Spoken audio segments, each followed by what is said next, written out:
Hello, good evening. I am Ajit Kumar Jha, the editor of the Public Global and CEO of Power Pixar channel. And today I'm going to talk about the revolution that is going on in the United States of America. If you have been observing televisions and through social media, the kind of uh, movement going on, the No Kings protest, there were 2,100 rallies, according to one estimate, 2,100 rallies across the United States of America. There were more than 6 million people, which is in Indian terms almost 60 lakh people. And this is a preliminary estimate by the ACLU, which is the American Civil Liberties Union. In fact, later estimates are going to come, and some people estimate, informal estimates, that it was more than 10 million, almost more than a crore. American population, if you remember, is about 33 to 34 crores. So 1 crore of the population has been protesting in America and took part in the No Kings protest.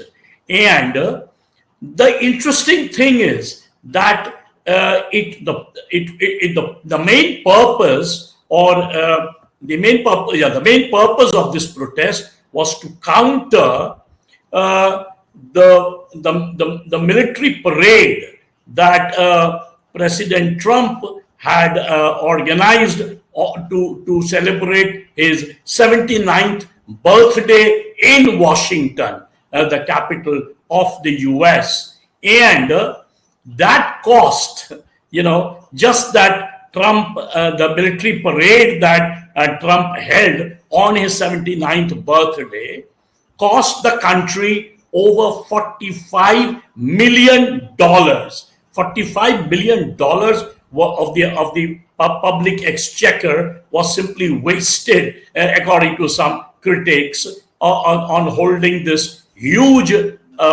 sort of military parade. One of the reasons for the military parade is 250th anniversary of the American Army. So that's the other reason for the military parade that President Trump held on his birthday to celebrate his 79th birthday. As I told you, the cost was over $45 million.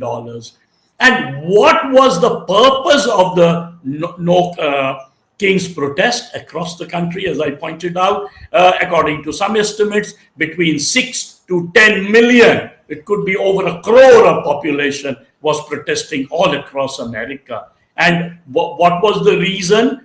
Number one, to reject authoritarianism, to reject dictatorship, as people are calling Trump. There are all kinds of policies that the Trump administration has passed in a little over a few months that he has been in power. People are protesting against that. They are calling it reject authoritarianism, reject billionaire first politics. So this is like big money, the billionaire club kind of supporting Trump, but the people are protesting against him. And a third purpose, very important, militarization of the US democracy. Militarization. People are saying that over between 6 to 10 million people, protesters, have argued that. So again, to counter authoritarianism, billionaire first politics, militarization of the US democracy.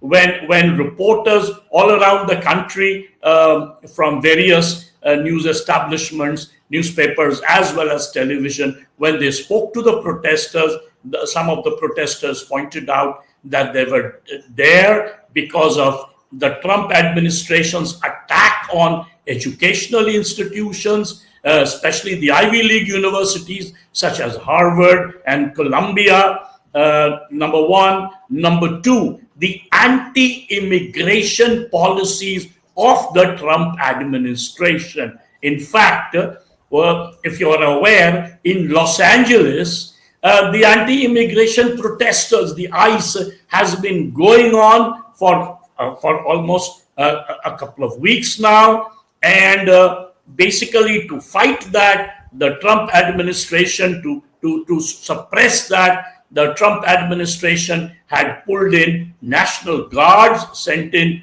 National Guards, US Marines, and this was against the wishes of the California governor, Gavin Newsom, and the Los Angeles mayor and several local officials. They have been protesting that, and the law says that the federal government needs a clearance from the state government, the state governor, and the Los Angeles mayor and several other local officials. But violating that, the Trump administration sent in National Guards, and the National Guards, that one saw a lot of confrontation between protesters and the National Guard near the federal building in Los Angeles, and tear gas was fired to disperse the gathering crowds. There were some sort of violence in other states. In Minnesota, for example, where the governor is a Democrat. Remember, he had contested during the elections. He was the vice presidential candidate along with Kamala Harris. Most of them ended up sort of requesting the public not to sort of cross the line, to ensure that there is no violence in Minnesota. In fact, the governor requested the public not to participate because there was some violence. A motorist had come and driven inside the crowd. In some places there were some deaths.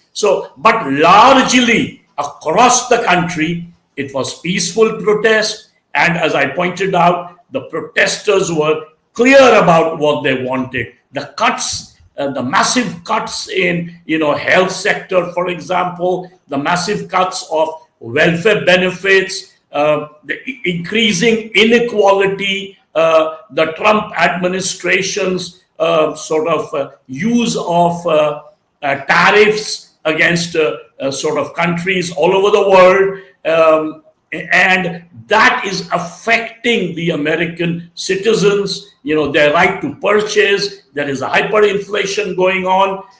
There are fears that the country is heading towards a serious recession. In fact, more than 50% of the people surveyed have pointed out that that America is on the verge of a recession. So the economy is in doldrums. All kinds of people are protesting across the country. Now, is this across political parties? We don't know. It seems it is largely spontaneous, the protest. In fact, it reminds one of the civil rights movement. In fact, a lot of people spoke about the civil rights movement led by Martin Luther King, how that inspired them to bring about these protests. In fact, some people even talked about, at least one report I saw compared it to the anti-Vietnam War protest in 1968, the SDS-led protests at that time among the students, for example. So we saw a lot of participation of students. So the inspiration comes from American history. As I pointed out, 1968, anti-Vietnam War, civil rights movement, Martin Luther King protest. America, by the way, has had a long tradition of people's protest, and several governors have supported it, largely Democratic governors, but several of them have supported it. And the courts are raising all across the country. The courts are raising objections to the Trump administration's authoritarian policies, and the government with impunity has been not taking cognizance of the court's orders, and they have been violating it. So the protest was also to point out that the American judiciary is fighting back, but the American executive under Donald Trump is not listening to it. Now, let me, of course, as I said, I feel that this is a revolution. This is a revolution across America. And it's very important to point out that America, unlike Europe in the past, European countries like France, like Italy, for example, had very strong communist parties, certainly in the 19th century, 20th century. Germany, for example, had a very strong socialist movement. Somehow, the US escaped that. In the US, you did not have a communist party. Some people, in fact, consider that a puzzle. In America, despite the labor movement, you did not have a very strong trade union movement as strong as in the US. You did not have a socialist movement. You did not have a communist movement, despite the fact that there have been protests, as I pointed out, during civil rights during 1968 and at different points of time. In fact, I used to be a student in the US between the years 1988 to 1995 almost, and I witnessed a massive protests in Los Angeles by blacks, by Latinos, when the Rodney King incident took place. I remember more than 3,000 spontaneous fires all across LA, mostly in the downtown area, in Hollywood, and several other areas. So we find a continuation of that right now in Los Angeles. In fact, in Los Angeles, there was also some violence, some looting as well. But during the No Kings movement, we saw no violence by the people. Whatever violence took place were by racist outsiders. So this protest is against, as I said, the policies of anti-immigration, the policies attacking foreign students being admitted to Harvard, Columbia, fighting the Trump administration, almost muzzling the autonomy of the American institutions. Remember, America is one of the largest soft powers in the world. In the top 100 universities, it is largely American universities which dominate. And the reason for that is massive funding by the federal government and a policy of non-interference in the administration of the American universities. This has been going on since almost 1900, and that is the reason at one time American universities before 1900 could not compete with the European universities. In fact, Oxford, Cambridge, different Sorbonne, for example, in France, in Germany, Heidelberg, for example, or several other universities. They were the top universities in the world. And the American universities were more known as basketball universities or baseball universities because the funding would come from there. It's only after 1900 that successive American administration followed a policy of no interference in the administration of the universities, and yet the federal government pumped massive amounts of fund to raise the level of research, to raise the quality of students and faculty, and that made American universities the number one in the world. I myself studied, as I pointed out, almost 7 years there. I also studied at Oxford in England, and I saw that by the time I went, the top American universities were actually competing with the British universities.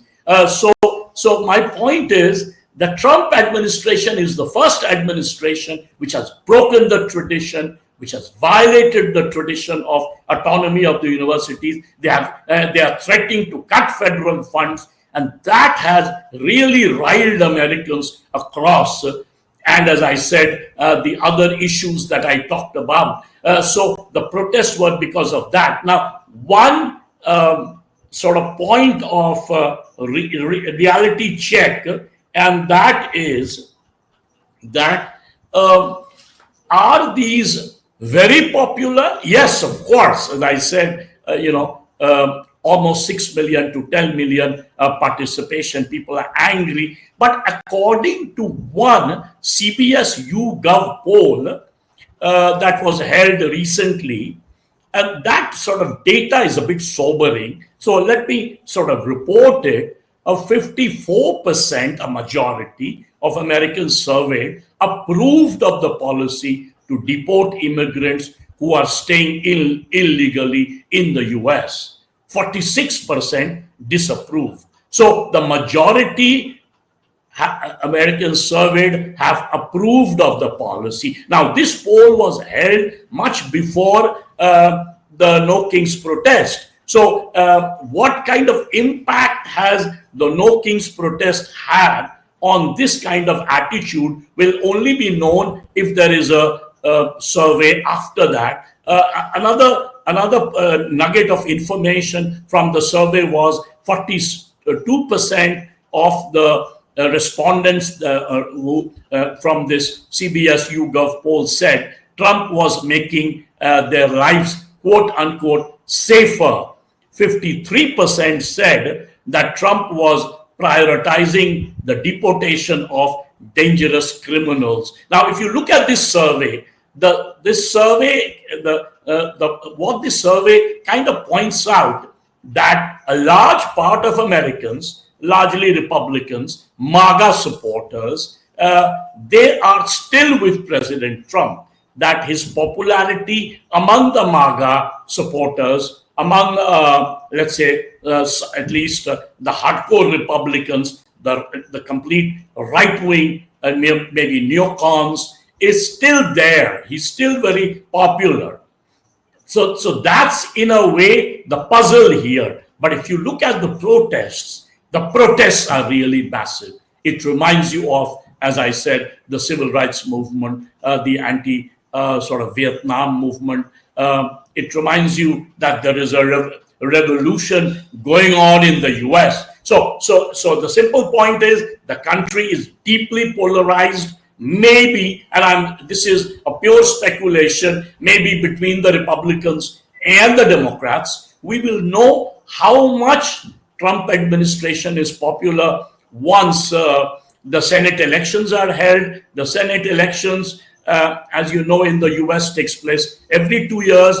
It kind of, so it comes in the middle of the presidential polls. So that kind of is considered in the US as some kind of touchstone of popularity of the presidency. Now, if the Republicans fare badly in the Senate elections, then the Republican Party would start panicking, thinking that Trump is becoming a liability rather than an asset for them.